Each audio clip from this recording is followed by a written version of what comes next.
ഭരണം നഷ്ടപ്പെട്ട കോട്ടക്കൽ നഗരസഭയിലെ ഭരണം മുസ്ലിം ലീഗിൻ്റെ നേതൃത്വത്തിൽ തന്നെ തിരിച്ചുപിടിച്ചിരിക്കുകയാണ്. ഇപ്പോൾ മുസ്ലിം ലീഗിലെ ഡോക്ടർ ഹനീഷയാണ് ചെയർപേഴ്സണായി തിരഞ്ഞെടുത്തിരിക്കുന്നത്. ഇപ്പോൾ ഹനീഷ മീഡിയ വണിനൊപ്പം ശരിയാണ്. ഭരണം നഷ്ടപ്പെട്ട ഒരു ഭരണം തിരിച്ചെടുത്ത സന്തോഷത്തിലാണ്. ഇതാണ് കോട്ടക്കലിൻ്റെ രാഷ്ട്രീയം. മുസ്ലിം ലീഗ് പാർട്ടി ഒഴിച്ചു നിർത്താൻ പറ്റാത്ത ഒരു കോട്ടക്കലിൻ്റെ ചരിത്രമാണ് ഇന്നിവിടെ തിരുത്തിക്കുറിച്ചത്. അന്നും ലീഗിന് നഷ്ടപ്പെട്ടു എന്ന് നമുക്ക് പറയാൻ പറ്റില്ല. കാരണം ഇത് ലീഗിൻ്റെ ഒരു തുടർ ഭരണം തന്നെയാണ് നമ്മൾ കാഴ്ചവെച്ചിട്ടുള്ളത്. എന്തായാലും നമ്മുടെ മുമ്പിൽ ഒരുപാട് ലക്ഷ്യങ്ങളുണ്ട്. 32 വാർഡിനെയും ഒന്നായി കൂട്ടിപ്പിടിച്ചുകൊണ്ട് നമുക്ക് ഒരുപാട് വികസന പ്രവർത്തനങ്ങൾ നടത്താനുണ്ട്. കോട്ടക്കൽ ലീഗ് ഒഴിച്ചു നിർത്തിയിട്ടുള്ള രാഷ്ട്രീയം ഇല്ല എന്ന് ഒരിക്കൽ കൂടി തെളിയിച്ചിരിക്കുകയാണ്. അതിനപ്പുറം ജനങ്ങളുമായിട്ട് നല്ല രീതിയിൽ ഇടപെട്ടുകൊണ്ട് നല്ലൊരു ഭരണം ഈ 2 വർഷം നമ്മൾ കാഴ്ചവെക്കും. അത് ഉറപ്പാണ്. എല്ലാവരെയും പരിഗണിച്ചുകൊണ്ടുള്ള ഒരു ഭരണമായിരിക്കും. കഴിഞ്ഞ തവണകളിലേക്ക് പലരെയും പരിഗണിച്ചില്ല എന്നുള്ള ആരോപണങ്ങളും ആക്ഷേപങ്ങളൊക്കെ. അങ്ങനെയൊന്നുമില്ല. ഇത് രാഷ്ട്രീയമാണ്. അതിൽ പല മാറ്റങ്ങളും ഉണ്ടാവും. അത് നമ്മുടെ പാർട്ടി എന്താണോ പറഞ്ഞത് അത് ഉൾക്കൊണ്ടുകൊണ്ട് മുന്നോട്ട് പോകുക എന്നുള്ളതാണ് നമ്മൾ പഠിച്ചിട്ടുള്ളതും ഇനി മുന്നോട്ട് പോകാൻ നമ്മൾ തീരുമാനിച്ചിട്ടുള്ളതും അതുപോലെ തന്നെ. തീർച്ചയായിട്ടും വിഭാഗീയതയെ തുടർന്നായിരുന്നു കോട്ടക്കലിൽ ലീഗിന് ഭരണം നഷ്ടമായിരുന്നത്.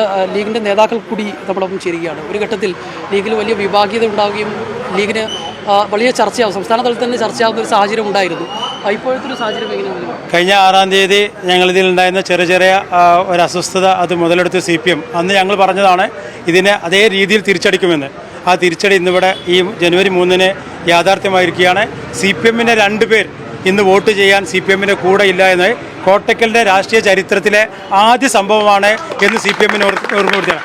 CPM ഇതിൽ നിന്നും നല്ല പാഠം ഉൾക്കൊണ്ടില്ല എന്നുണ്ടെങ്കിൽ തിരിച്ചടി ഇനിയും വലുതായിരിക്കും.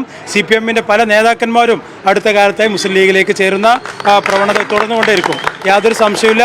ഇത് ലീഗിൻ്റെ ജനാധിപത്യ രീതിയിലുള്ള പാണക്കാട് തങ്ങളുടെ തീരുമാനത്തിനനുസരിച്ച് ഒറ്റക്കെട്ടായി പോകുന്ന തീരുമാനത്തിനനുസരിച്ച് മുന്നോട്ട് പോകുന്ന ഒരു പാർട്ടിയാണ് ലീഗ്. അതിനുള്ള ഒരു മറുപടിയാണ് ഇന്ന് ലീഗുകാർ CPM-ന് കൊടുത്തത്. അതിനുള്ള CPM-ൻ്റെ അസ്വസ്ഥതയാണ് ഇന്നിവിടെ കാണപ്പെട്ടത്.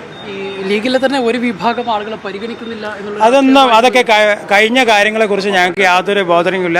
അടുത്ത് വരുന്ന 2 വർഷമുണ്ട് ഇവിടെ.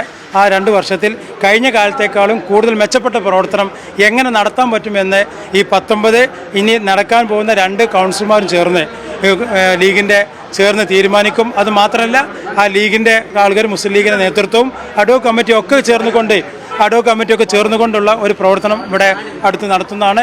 ലീഗിൻ്റെ ഒരു ശക്തമായ ഒരു പ്രവർത്തനം കോട്ടക്കലുണ്ടോ? നിലവിൽ കോട്ടക്കൽ ലീഗിൽ യാതൊരു വിഭാഗീയതയില്ല. അങ്ങനെ ഞങ്ങൾക്ക് ചെറിയ അഭിപ്രായ വ്യത്യാസങ്ങളൊക്കെ ഉണ്ടായിരുന്നു. അവർ മറന്നേക്ക് പുറത്തേക്ക് വരുന്ന സാഹചര്യം ഉണ്ടായി. ഇനി അത്തരത്തിലുള്ള സാഹചര്യം ഉണ്ടാകരുതെന്ന് പാണക്കാട് തങ്ങളെ കർശനമായ നിർദ്ദേശം നൽകിയിട്ടുണ്ട്. അതനുസരിച്ച് മുന്നോട്ട് പോകും.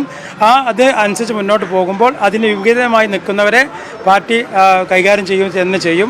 ലീഗിന് CPM ആയിട്ടാണ് പ്രശ്നങ്ങളുള്ളത്. CPM-ന് ഇന്ന് ശക്തമായ ഒരു മറുപടി ലീഗ് കൊടുത്തിട്ടുണ്ട്.